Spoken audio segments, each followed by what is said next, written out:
This is your gaming weekly news.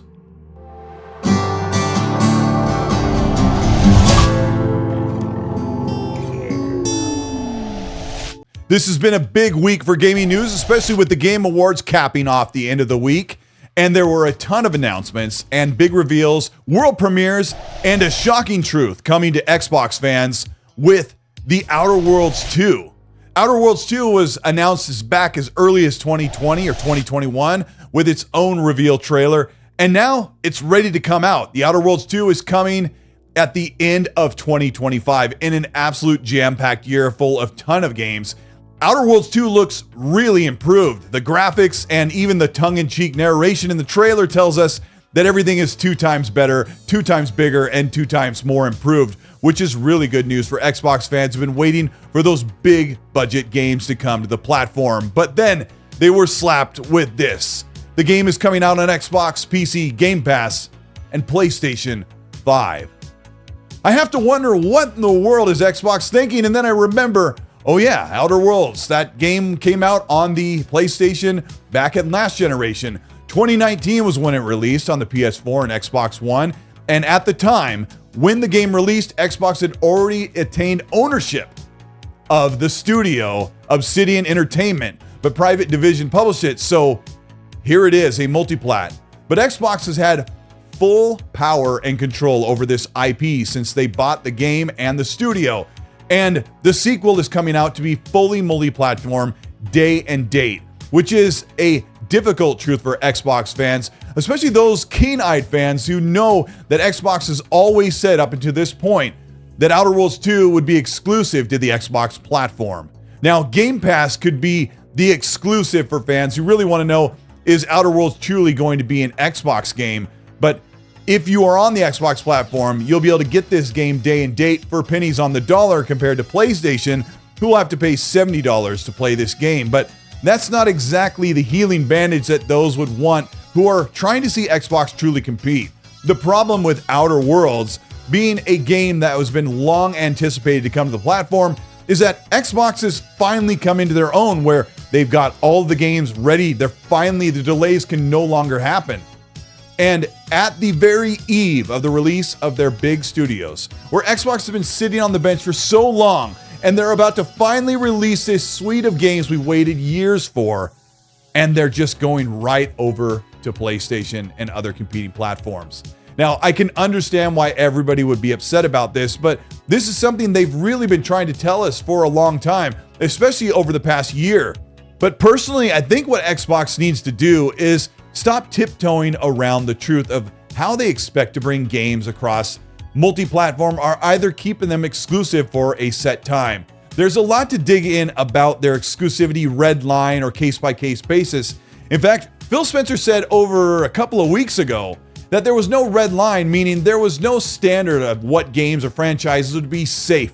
That total translation meaning they don't just pick a franchise to say that can never go to another platform. They need to just rip the Band-Aid off and make the statement that they are going to be a full third-party, full multi-platform publisher. Because having fans wait and wonder. So Outer Worlds 2 got this phenomenal trailer that was really funny and looked really great. The game was really, really good. In fact, all fans that played and enjoyed it know there was just a little bit more they could have done to make that game absolutely fantastic and go over the top and get it past what would be, a low 80s rated game. And it sounds like they're doing that. Sources that I've talked to who have actually been talking to people working on Outer Worlds 2 said it's absolutely fantastic and it's their best work. So there are big expectations and high hopes for Outer Worlds 2 to be a really great game. But Obsidian wants this, Outer Worlds 2, Grounded 2, and Avowed and everything else to be on PlayStation, Xbox, and PC, and probably the new Nintendo Switch. But if you're an Xbox fan and you tuned in for 2 or 3 hours to the Game Awards to see what was coming to your platform and what you could be excited about, there were a lot of games that are coming to Xbox and not many that were going to miss Xbox. But it really was a night for some indie developers and a big night for PlayStation as usual. There were some great reveals, and one of them was a game that I don't think is coming out for another 2 or 3 more years, but CD Projekt Red showed off a full 8-minute CGI pre-rendered for The Witcher 4, featuring Geralt's daughter, Ciri, And in this game, she looks like she could be about 90 or 100 years old, according to Witcher standards. And we're not seeing real actual gameplay, but we're seeing tone that is really great for Witcher fans. It has everything that you can be excited about. But there are some people complaining, believe it or not, there are people complaining that CD Projekt Red and The Witcher 4 has gone woke because, quote, Ciri doesn't look super hot.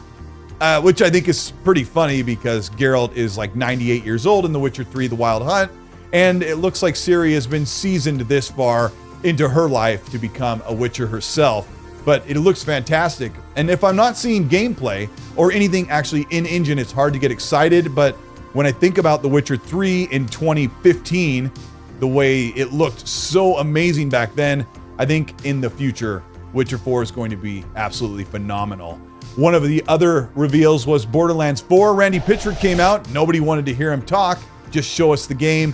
And it looks like Borderlands 3 with new characters and a new location and a lot of the same things we really like about Borderlands. But Borderlands 4 could be really fantastic, but I'm a diehard fan of Borderlands 1, 2, the pre-sequel, and I've played them probably for 1,000 hours plus combined. But Borderlands 3 is not, it's a worse one for me. Hopefully, whatever the protagonist is way less annoying than the social media twins from Borderlands 3. There were rumors that Handsome Jack was making a return. I don't think he is. I think they would have used this moment to show him. That would have skyrocketed the hype meter for Borderlands 4 and probably brought everybody back in because I think Borderlands, the series, has probably fallen off a little bit over the past 5 or 6 years. But I don't know. Are you excited about Borderlands 4? Hazelight Studios, the team behind It Takes Two, Game of the Year winner from 2021, has got their new game, Split Fiction. And this is better than I could have imagined. You play as one of two characters, one female who comes from a cyberpunk future, and the other female who comes from the fantasy RPG genre. And they both work together in their respective worlds to fight their enemies, either ancient or futuristic. And all couch co-op split screen. This looks like more of the same. And I kind of say that in both a good and a bad way because you're getting the same experience in a totally different world with new mechanics, all on the future and ancient side. But It Takes Two does all these really creative puzzles. It never really does the same thing twice. And I think we might see the same thing with Split Fiction, but in a whole different world, which is something to really look forward to. And best of all, Split Fiction is coming out March 6, 2025. So there's only a 3-month wait to play this game, and you only have to buy one copy when you play that game with a friend. I have to recommend playing that. I played It Takes Two with my son. We sat side by side and played this game for hours, and it was a super great bonding experience, even during the times when we argued with each other while we were trying to cooperate and get through difficult missions. So Xbox won a couple of awards at the Game Awards, and they got 2 awards for Hellblade 2 Senua's Saga, with Best Performance from Melina Juergens and Best Audio, which had fantastic 3D audio. And then the third award they got was for the Fallout adaptation TV show, which is well-deserved as well and went up against Arcane. But that's it. Xbox came. Phil Spencer was there, Aaron Greenberg, Matt Booty. They were all in the front row. And for this, to walk away with a couple awards, about 3 or 4 This Is Xbox commercials, which was a huge damper for Xbox starting the show early and saying, Outer Worlds 2, here it comes. It looks amazing. It looks fantastic. You're going to be playing it in 2025. Obsidian's putting out 2 games next year, Avowed in February, and then Outer Worlds later in the year. After they said Outer Worlds 2 to PS5, they had 2 or 3 commercials for, you can get with this or you can get with that. And every time I see this commercial, I can't stand it. The marketing for Xbox is so strange. I said earlier, I wish they would just kind of tell us, look, this is what we're doing. We're going fully multi-platform. Sources I've talked to said not every studio wants to put all their games on PlayStation. And not for the reason you think. They don't want to put their games on PlayStation because they might not have a dev kit for the PS5, or they just don't have the labor force ready to put a game on PlayStation as soon as possible. But it sounds like Xbox wants that to be a thing and is leaving it up as a studio-to-studio, game-by-game basis, with leadership probably making the final decision on that. So personally, I just think every game's going to go there, and that's just going to be the reality. In fact, yes, 25 out of the 30 some studios were always multi-platforms.